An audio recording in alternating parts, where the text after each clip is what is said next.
Title series. I felt in week 2 and week 1 wasn't too bad. Unfortunately, I didn't see much of week 3 because of all the craziness I had gone through, but I did see some people's own reviews of it. So it seemed to be a bit of a mixed bag, but it was still a good show. Now this is week 4 of the World Title Series. Did we get a good show? Well, you're about to get my point of view on it. The first thing I want to talk about is Guido, or Guido if you want to call him like that. I don't know why TNA actually brought him in. Yes, he has Twitter followers. Yes, he has Instagram followers. But to be honest, he's just not a very compelling character. Admittedly, he was funny when he got his ass kicked by Drew Galloway. We already know what happened in the match. I don't need to describe it. But afterward, he was a bit funny. But the problem I felt was that he's just not enough. And it's not because of his thick accent. You know, you can't really talk the way you need to do what you do. It's not that. I've watched British television for a very long time, and I understand enough about British accents that hearing an Irish or Scottish accent, I can generally understand them. Unless it's really thick, like a Jamaican accent. No offense about Jamaicans. I've had Jamaican friends I've known for decades. But sometimes their accent can be pretty thick. And sometimes you gotta ask them, what? Sometimes it can get a bit thick. So, it's not his accent that's not enough to make him compelling. He's just not that great of a compelling character. He just isn't. So, I just didn't really care that much about Guido. I just don't. But it wasn't a bad match they had between him and Drew Galloway.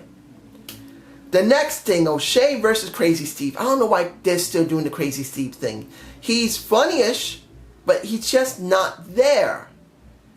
If they would show him more and let him do skits in the back and let him do skits in the ring, then I might care about him. But as it is, I don't give a damn about Crazy Steve, even with the little honker thing. But O'Shea is interesting. But wasn't he from GFW? I don't really care that much about him. And since they don't say that he's a leftover from GFW, it makes it even worse. So, even though he's not a bad guy to watch, he's got skills to a certain extent. And that big ass cigar in his mouth actually gives him some character. Unless we get more from him, other than the panel bit, I don't really care. But maybe they'll give us more during the next couple of weeks while they're wrapping up the world title scene thing. Storm versus the Abyss. How the mighty have fallen. Storm just looks weak. If he's still doing tapings for TNA, if he's not doing tapings, in this position Storm is in, he's so weak and it's sad. And then pairing him with the Abyss. I've said this before and I'll say it again. Put the Abyss with Tyrus, smush them together in a tag team, and we could have something that, even though they shouldn't talk, at least it'll show two monster fucks that will beat the hell out of everybody, even though individually they're not doing that well. As a singles competitor, the Abyss has reached a point where we've seen him so much with Monsters Ball, with Full Metal Mayhem, and Janice. He's become very weak. If they only used him periodically, but very rarely, it would be better. But like this, I didn't care about the entire match. And even though Storm won it, I still didn't care because Storm is such a weak character. Ion versus Uno. Now understand that there were 2 X Division matches last week.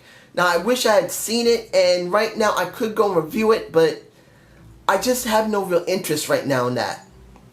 But from what I saw from Tigre Uno and Ion, they did a good match. They did.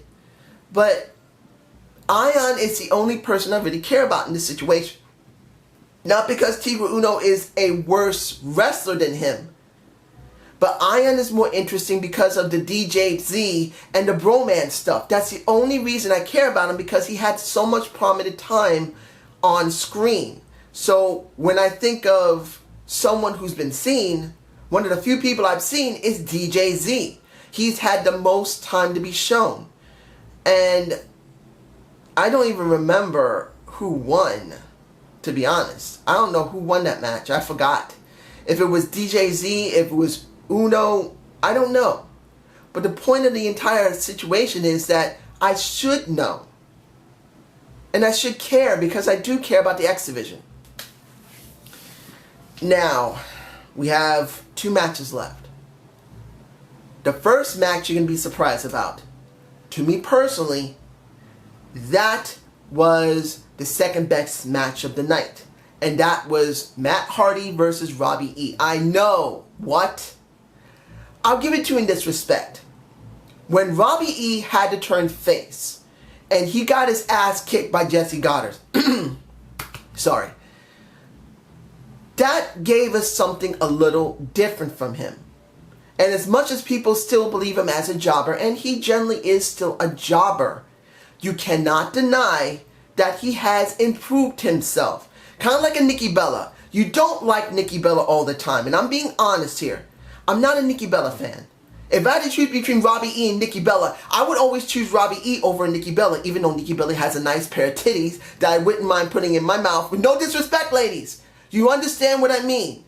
If I had to choose between having a crush on a woman compared to a man, I always pick a woman.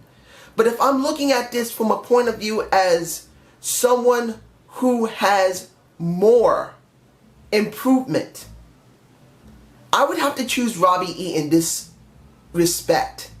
Because when you really compare Nikki Bella to a Robbie E, even though he's had easily less exposure than her, she's been like a CM Punk type of character where she's been shown all the time and has been given a whole bunch of face time but showing no substance. And I'm saying this to Nikki Bella fans. Tell me when she actually had substance. It's not about appearing on television. She's going to get paid for that. She'll get extra if she does win the match. But when has she shown actual substance? She hasn't. The last time she had real substance is when it was nearing a Bella versus Bella feud. When you look at Robbie E and him going up against Jesse Goddard, it was actually a more bigger deal. It just was. Even though it wasn't done very well, it wasn't. At least it showed that Robbie E could, if he had to, become a little more, it's hard to say this because I can't believe I'm saying this. He could be more substantial. He could actually be legitimate. That hurt. Ow. That hurt me. I didn't want to do that. But I had to, because it's important to recognize when someone is actually working. And when he went up against Matt Hardy, and let's be honest, Matt is a good wrestler. He's easily an upper tier wrestler. He's a main eventer. We know this. I've said this already. He can easily be a main event jobber. He can easily be a transitional champion. I know people don't even want to think about him, but he can be. He has enough training and ability that he can talk well. He works decently well in the ring, even though those hips of his do make him look very awkward. He has some type of semi-fused hips. We know this. So his ring work does look awkward the way that his hips work. But he does good work. And when he was working with Robbie E, he actually pulled out a good amount out of Robbie E. More than I've seen from Robbie. But here's the thing. For the last couple of months, whenever he has been shown, he has been steadily giving us more. And when the interview happened between Robbie E had his interview, Matt Hardy and the stupid Grado had his moment, you can see that Robbie E is taking this seriously. He isn't acting like an idiot. The most he ever said was the boom. And he wasn't acting like a boom. No. He actually tried to be straight on this and be more substantial. And I'll give him props for that. I will give him props. Even if he's still going to stay a main event jobber, he's not going to get anywhere. At least if he's showing this type of leveling up, he can easily be in the mid-card and actually do, if they ever do a storyline again with him, if he's truly determined to make it get over, he could somewhat pull it off. Last but not least, the main event, which, compared to the WWE, I love this. even though I hated the ending. Let's look at the WWE. When it came to Sasha Banks doing that pay-per-view, that is the minor part of the promotion, doing a pay-per-view that allowed the women to end the show. When was the last time you got that for the women in WWE? Rarely do. And this had to happen on the developmental territory, which is stupid. WWE could have done something more with their women, and they've done nothing. But I gotta say this about TNA, even though, one, they're still not doing very well with their stories, they're still not doing very well with their writing. Well, it's the same thing, story. You're not really doing much with your wrestlers. Yes, their wrestlers are not doing enough. But you do understand that women deserve to be prominently featured. When you do it, you at least do it well enough that we care. And seeing that the women are going after the championship. Compared to WWE, the most that anyone's had is the IC championship with fucking... Oh, calm. It angers me. Ugh, calm down. China is the only woman known to ever have the shot like that. And it's stupid. They should let women try as well as men. But they're too damn scared.